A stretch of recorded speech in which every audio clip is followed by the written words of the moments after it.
Une plongée dans les méandres de l'ego. Salut tout le monde et bienvenue sur la chaîne d'Efficience. Aujourd'hui, on va parler de l'ego.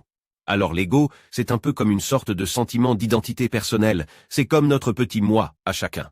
En gros, c'est ce qui nous définit en tant qu'individu. Les grands penseurs ont chacun leur propre vision de l'ego, mais en gros, c'est ça.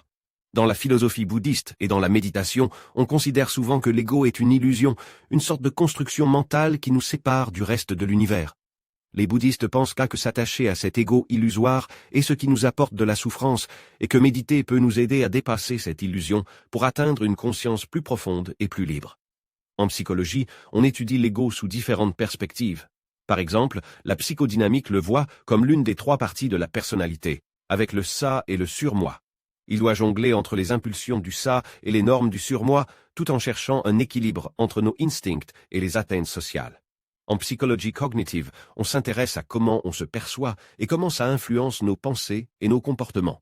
Et en psychologie sociale, on regarde comment on se compare aux autres et comment on gère notre image en société. Pour résumer, l'ego est un aspect important de ce qui nous définit en tant qu'individu, mais il peut parfois nous compliquer la vie. C'est un peu comme un ballon de baudruche qu'on traîne avec nous. Plus il est gonflé, plus on se cogne aux obstacles autour de nous, mais s'il est moins gonflé, on peut avancer plus facilement. N'oubliez pas de vous abonner pour suivre nos prochaines vidéos et de partager celles-ci avec vos amis. À bientôt sur la chaîne d'Efficience.